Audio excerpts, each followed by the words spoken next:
Hey, everybody, and welcome to the 5 Bytes podcast. I'm your host, Rory Monahan. Coming up on this week's episode, Microsoft announces WSUS driver synchronization retirement has been delayed. Also, Patch Tuesday news roundup, including a troubling and confusing recent update, and a report of a trend of European companies moving away from major US-based cloud providers. For this and more, keep listening to this episode of the podcast, which of course, as always, is brought to you by my sponsors. And that includes Numescent, the inventors of the first and only cloud-native container management platform for Windows desktops. And also brought to you by Master Packager, an application packaging software that helps you build packages that end users love, enterprises want, and the Windows OS needs. If you enjoy the show each week, you have these awesome sponsors to thank. And now for some news. It's that time of the month again. Microsoft has released the Windows updates for April 2025, and they've patched 134 flaws, including one actively exploited zero-day vulnerability. For a total roundup of the updates, or vulnerabilities rather, that were patched by the updates this month, it includes 49 elevation of privilege vulnerabilities, 9 security feature bypass vulnerabilities, 31 remote code execution vulnerabilities, 17 information disclosure vulnerabilities, 14 denial of service vulnerabilities, and 3 spoofing vulnerabilities. That actively exploited zero-day vulnerability is CVE-2025-29824. And this is with the Windows Common Log file system driver, and it's an elevation of privilege vulnerability. Microsoft says this vulnerability allows local attackers to gain system privileges on the device, as the description or type of vulnerability would suggest. The security updates are only available right now for the latest Windows Server and Windows 11, with Microsoft releasing the Windows 10 updates later. They say they're going to release the updates for Windows 10 32-bit and 64-bit as soon as possible, and when they are available, customers will be notified via a revision to the CVE information. So I'm guessing that's going to be an update that's made available maybe in the next few days or in the coming weeks, and then it may be staged as an optional update that you can grab from the catalog. Don't quote me on that. I'm just speculating because it's going to be out of sync or out of band with the actual usual Windows update cadence. This zero-day vulnerability is being leveraged by a Ransom X, so that's Ransom EXX ransomware gang at the moment, so it's going to be one you'll want to patch as soon as possible. What also caught my eye, thanks to the patch management mail group, was CVE-2025-29809, and this is a Windows Kerberos security feature bypass vulnerability. Microsoft are usually pretty good and pretty forthcoming with information about vulnerabilities and the subsequent patches, but the initial, vulnerability description in MITRE was very, very vague. The description said, insecure storage of sensitive information in Windows Kerberos allows an authorized attacker to bypass a security feature locally. So as you might expect, people in the security community were kind of crying foul of that and couldn't really understand what the heck this was about. I saw some in the community on the patch management mail group shared subsequent articles about the patching of this vulnerability, and it reads like it's kind of a doozy. So one of the advisories says that Microsoft was made aware of a vulnerability in Windows that allows an attacker with admin privileges to replace updated Windows system files that have older versions, opening the door for an attacker to reintroduce vulnerabilities to virtualization-based security, or VBS. Now, this is a vulnerability that has been known for some time, I believe. I covered it on a podcast 2 or 3 months ago. But they'll go on to say that rollback of these binaries might allow an attacker to circumvent VBS security features and exfiltrate data that is protected by VBS. And to resolve the issue, Microsoft will be revoking vulnerable VBS system files that are not updated. And because of the large number of VBS-related files that must be blocked, Microsoft is using an alternative approach to block file versions that are not updated. Administrators will be able to deploy a Microsoft-signed revocation policy, which is called SKU policy.p7b, and this will block vulnerable versions of VBS system files that are not updated from being loaded by the operating system. The revocation policy is made available via the April Windows update. So, if you're patching this month, you get the revocation policy. However, the use of this revocation policy does come with some risks. By enabling the policy after a Windows update, you will need to ensure you update your external boot media, because that's not going to have this setting or this revocation policy enforcement on it unless you actually do that within the boot media. Similarly, this needs to be considered for use of the Windows recovery environment and pre-boot execution environment boot 2. They warn that enforcing the features may also introduce compatibility issues with applications and scripts and may prevent them from running and have a performance impact on startup times too. For this, they suggest using the policy within audit mode that's available for testing, just to weed out potential issues before enabling this widely. They also warn that after applying UEFI lock with the Microsoft signed revocation policy on a device, the device cannot be reverted. Even reformatting the disk will not remove that UEFI lock of the mitigation if it has already been applied.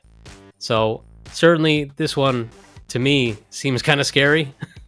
This is a high severity vulnerability, but you need to consider the full impact of what this might do. Certainly being so broad as to say it may introduce compatibility issues with applications and scripts is daunting. Also, a heads up, it seems that this one could also trigger BitLocker as well. So if you have BitLocker encryption enabled on your devices, again, just tread carefully.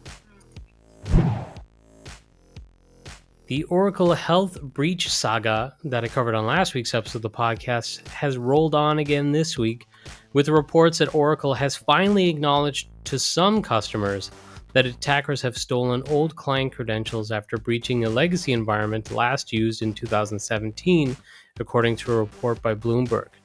However, while Oracle told clients this is old legacy data that is not sensitive, the threat actor behind the attack has been sharing data with bleepingcomputer.com from the end of 2024 and even posted newer records from 2025 on a hacking forum. According to Bloomberg, the company also informed clients that cybersecurity firm CrowdStrike and the FBI are investigating the incident. So, it just keeps going from bad to worse. They seem to kind of minimize things, even though they have acknowledged to customers now that there was this breach. They just really need to cop on and be forthright and honest, in my opinion.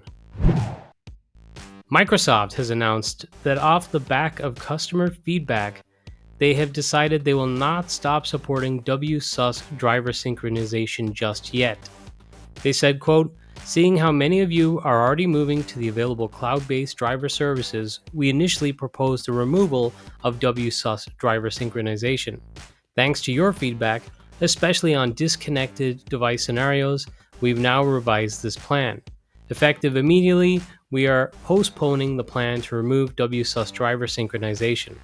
WSUS will continue to synchronize driver updates from the Windows Update service and import them from the Microsoft Update catalog. They say stay tuned as they work on a revised timeline to streamline services." I think it's cool that Microsoft listens to customers and they're willing to pivot on these types of decisions and retirements, though it is becoming a little harder maybe to believe them when they say they're going to retire something and then they let a lot of time pass and basically kind of pull the rug out from under people and say, just kidding, and we're not retiring it now.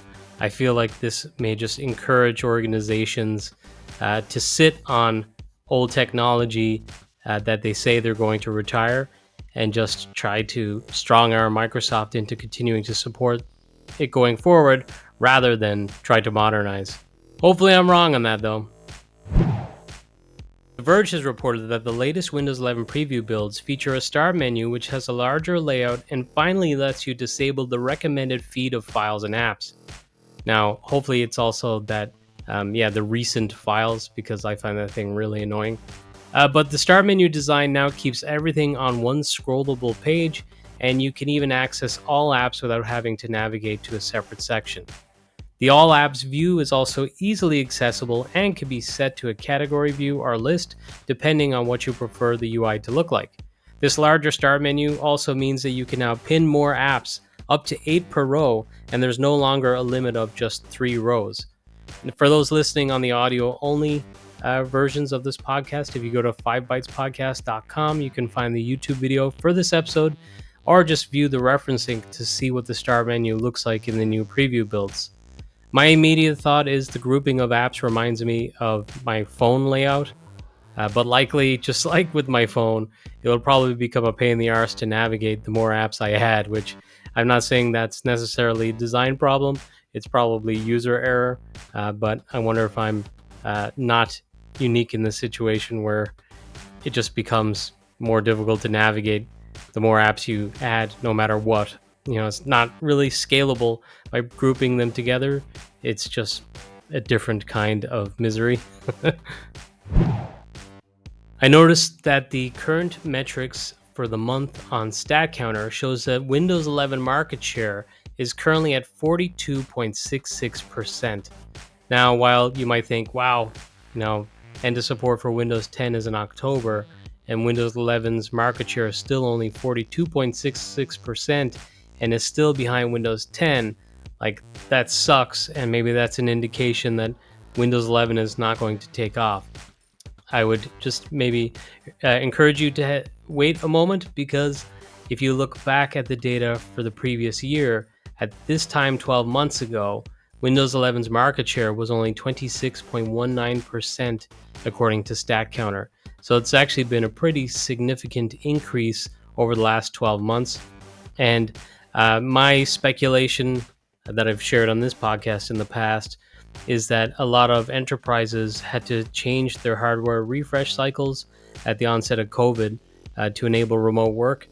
So my inclination is that Windows 11 adoption is likely going to be on the rise this year within enterprises as they hit that natural refresh cycle.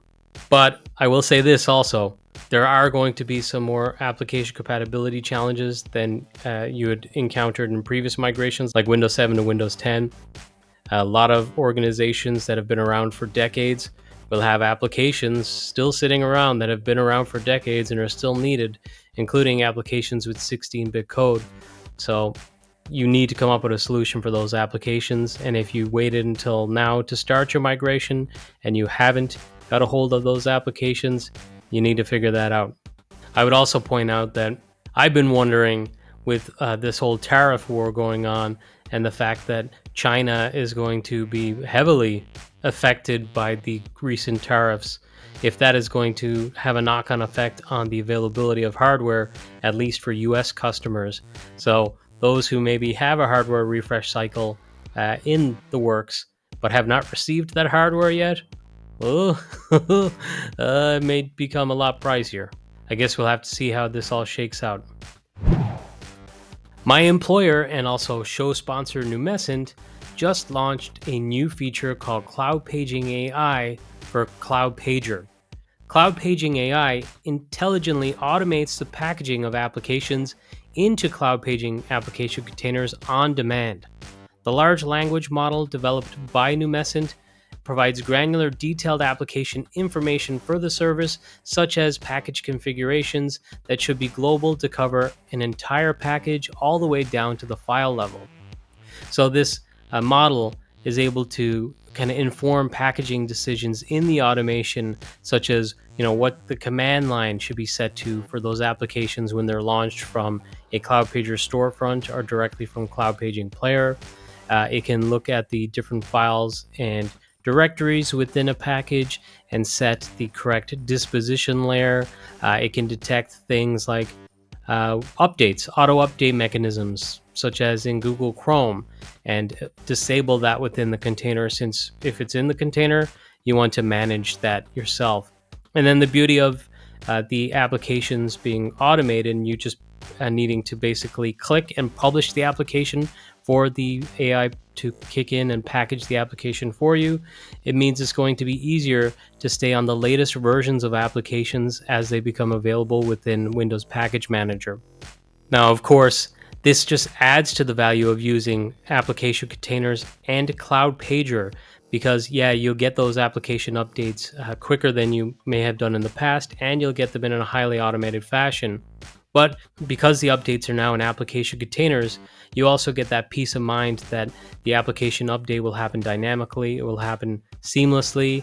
It's not going to require any reboots to complete the install of an upgrade. There's not going to be interference because there's a service running or anything like that. And removals are always going to be clean. So application updates aren't going to conflict with application files that were left behind from previous version. And the really cool thing, in my opinion, is that Cloud Pager provides a way to quickly roll back an application update if needed. And again, because of the integrity of the application containers, that rollback will happen quickly and seamlessly. It's not like just quickly deploying a setup.exe or an MSI from a package manager, and it's not like enabling an auto update where the vendor is just simply using their own installer like an exe or MSI. The container is providing value that enables you to make application updates quickly but in a low risk manner. And if you want to learn more, I'll share a link with this episode, which you'll find at 5bytespodcast.com, and it'll be under episode 381. The newish Windows app with improved features and redesigned UI is now also available on Android. Microsoft has also launched their Windows 365 Link Mini PC, which I covered at length when it was first announced a few months ago. But this, for those who are not already familiar, is a Windows 365 specific thin device that is now available for $349.99. So if you use Windows 365 and you want that kind of thin, lightweight device for your remote workers, or even if they're just using Windows 365 in the office, this is now an option for you. Mozilla has shipped an update for the recently released Firefox version 137, which should address crashes on Windows systems with Kihu 360 antivirus software and occasional crashes on startup. So if you've been experiencing issues with the version of Firefox so far, you'll want to get this update. A trove of messages between members of a sophisticated cyber gang based in Russia called Black Basta have been leaked and provide an interesting insight to the operations of one of the most active cyber gangs on the planet. There were messages discussing zero-day vulnerabilities, for example. When group members learned of a critical vulnerability in Exum, which is an open-source mail server app with more than 3.5 million installations exposed to the internet, one of the members wrote, quote, "We need to exploit as soon as possible," end quote. The member then provided guidance based on previous experience in targeting Microsoft Exchange servers.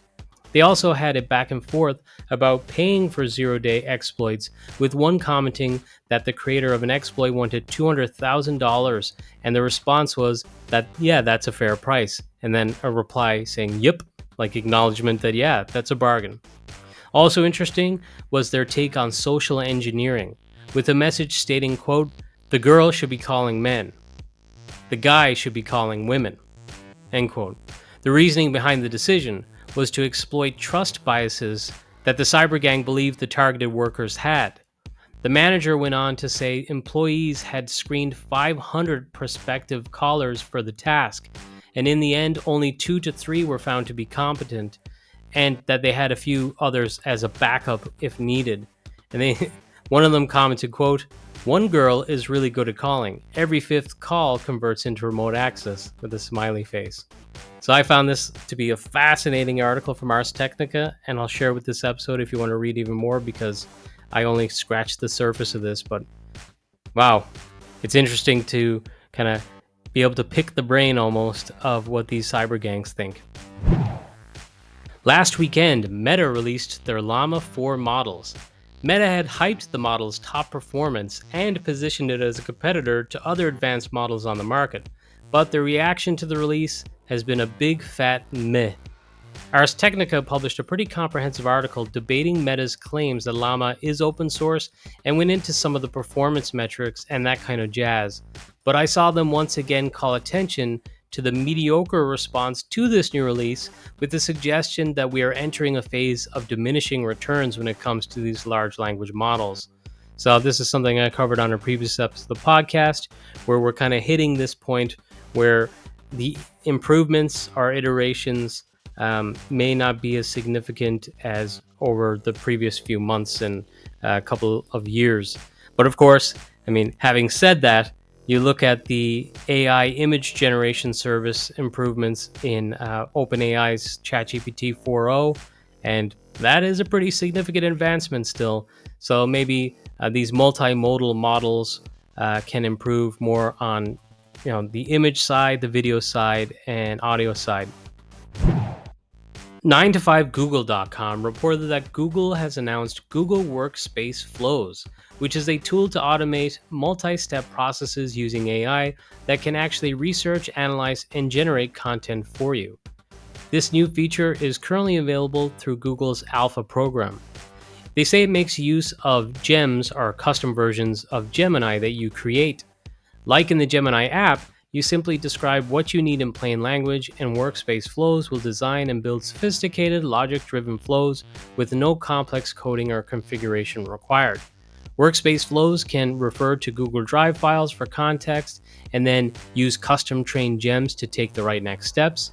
And Google Docs is also adding audio features that let you create both podcast-style summaries and full audio versions of your documents. So it actually kind of leads very well from that last story, which I ad-libbed the end of it.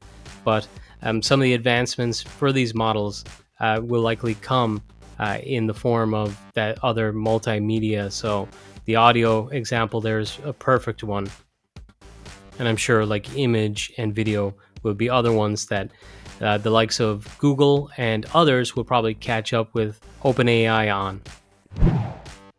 Also, on the AI front, Microsoft recently released a new playable tech demo of a Gen AI game engine called WHAM, which stands for World in Human Action Mask Git Model.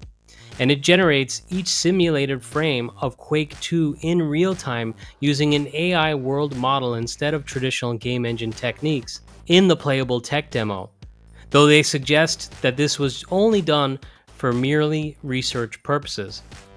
Now, while it was for research purposes, a passionate Quake fan by the handle QuakeDad on social media called the new demo disgusting and claimed it spits on the work of every developer everywhere, saying that a fully generative game cuts out the number of jobs necessary for such a project, which in turn makes it harder for developers to get jobs.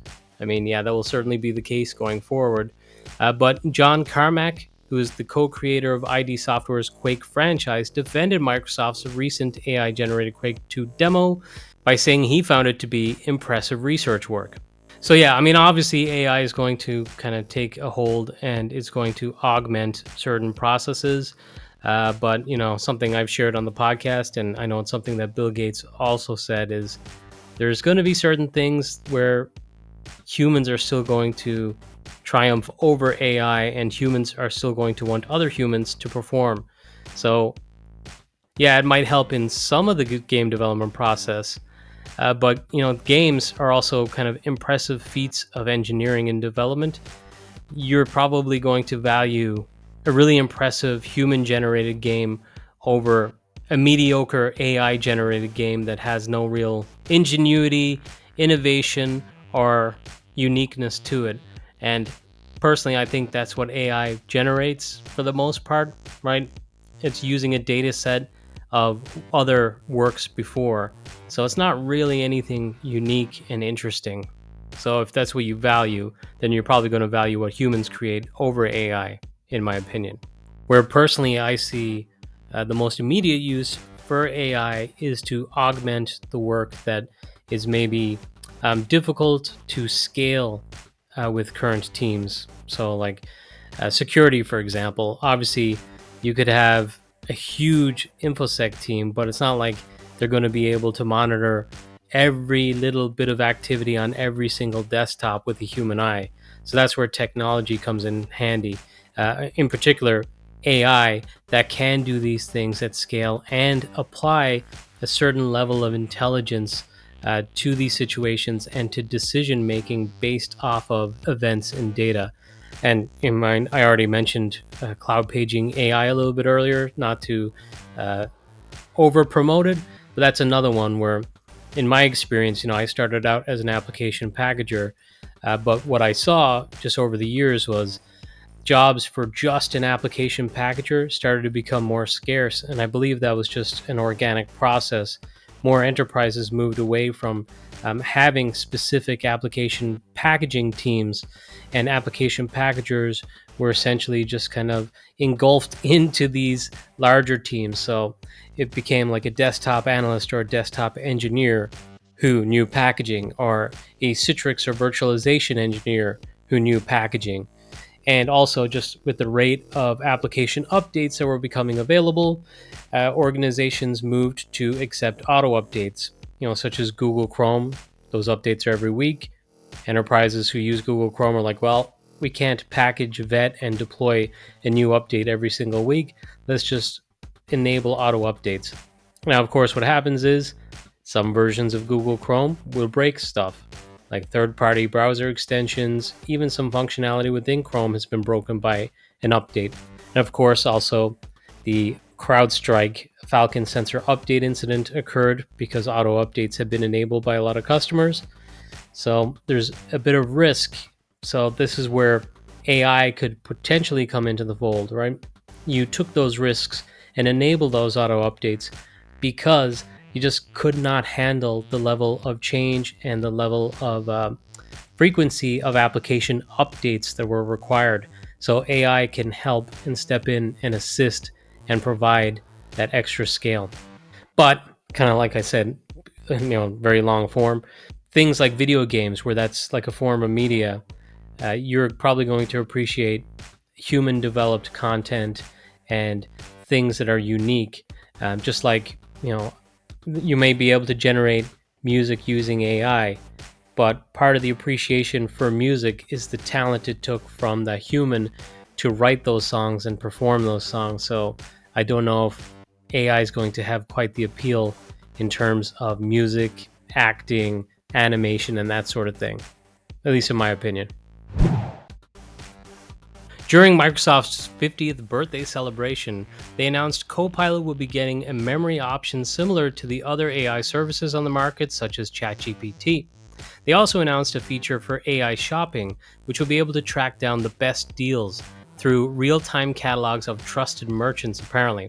And also, actions with shopping can complete tasks for users. An example was given of sorting out concert tickets to even sorting out a lift home from a concert. So it'll be interesting in this world where there's that dynamic pricing already being put in, and frankly, there's already bots that buy up a lot of tickets for popular shows. So is AI going to be essentially competing with these other bots now for getting concert tickets? It just seems unsustainable. They also announced a feature similar to OpenAI's Deep Research. In fact, most of the AI features announced during the 50th celebration are already available in ChatGPT, which maybe it's no surprise since Copilot relies so heavily on OpenAI and ChatGPT. They're always, well, not always, but for now, they've always been kind of behind OpenAI in terms of features and adopting those features into their technology. But hey, regardless, happy birthday to Microsoft. I think most of us listening have probably made a living off both Microsoft's successes and failures. Finally, for this week, Ars Technica had a fascinating and yet again another comprehensive article detailing early but already noticeable traces of a move by European companies away from US cloud providers. They cite an uptick by several European providers and quotes from some cloud service providers and techies in Europe around the need and desire for using European providers for data sovereignty and trust reasons. While The article states there's a noticeable uptick in demand for storing data in a cloud with no ties to the US. It also suggests that this could be relatively small scale, at least in the immediate future. The article also points out that AWS have denied a major move away from their services in Europe, with comments about customers being able to leverage AWS and store their data wherever they prefer. Maybe just add comment to this. Germany, to their credit, they've always kind of gone against the grain and insisted on complete data sovereignty within that region. And hey, that seems like that was the correct approach given everything that's going on right now, and the fact that it seems like other European nations and European companies are now looking to replicate what Germany has done, but they won't be able to move very quickly to this now, whereas Germany has been doing it for years. Will this actually come to fruition? I mean, it takes a lot of investment and it'll take a lot of time and effort. So my gut says, like the article suggests, it's probably not going to happen at a massive scale, but that does not mean it won't happen at a significant scale. So I guess we'll have to wait and see. But now, this episode's scripts, tricks, and tips. Whoops, I did it again. This is another long episode, so we'll try and get through these scripts, tricks, and tips pretty quickly. I don't want to just do one like I've been doing the last couple of weeks. I keep saying, I cut some, but no. I won't explain further. Let's just get through it. First up, I saw that there's a PowerShell module for scripting WinUI 3 with PowerShell. So obviously a move to some of these modern UIs and frameworks is what the doctor ordered, and there's a module to make that easier in your PowerShell scripts. I saw that Michael Cade also posted a blog post on Kubernetes monitoring with Grafana and Argo CD. Containers are also pretty topical, and I saw an article recently that I believe like 90% of companies utilize containers, so that's probably going to be one that's quite topical for infrastructure teams and those on the server side who are listening to this podcast. Finally, just to promote something I'm doing, I'm being selfish a little bit, I will be hosting a webinar with my friend and colleague Gio next Wednesday on April 16th, 8 a.m. Pacific time, or 3 p.m. GMT, which of course is 4 p.m. BST, British Summertime or Irish Summertime, and it'll be 5 p.m. Central European Summertime. And I believe 8 a.m. Pacific time would be 11 a.m. for those on the eastern seaboard of the United States. But the webinar is going to be on lifting and shifting legacy applications to Windows 11. So obviously, if you're moving to Windows 11, which most people or enterprises are doing quite late in the game, like I mentioned a little bit earlier on this episode, you're going to run into some applications, perhaps applications that have 16-bit code, for example, and you're not going to have a solution for moving those forward to Windows 11, as Windows 11 is a 64-bit OS only of the desktop OS. So in the past, maybe you got away by just using Windows 10 32-bit, for example. That's not an option going forward. You may also run into applications that rely on obsolete OS components that were in Windows 10 but have been changed and no longer work for your application with Windows 11, and more. So if you'd like to learn about some of those challenges and how you can overcome them using application containers, register for this webinar. And I'll share a link to do that with this episode, which again, you'll find at 5bytespodcast.com. So I apologize for such a long episode again. I hope you get value out of this, and I've been removing the audio track that's been in the background from the audio-only version, so those who want to listen to it on 1.5x or 2 times speed to get through the episodes quicker can do so and not have that kind of backing track moving rapidly and making it difficult to listen to. But hey, that's it for this episode of the podcast. I'll catch you next week.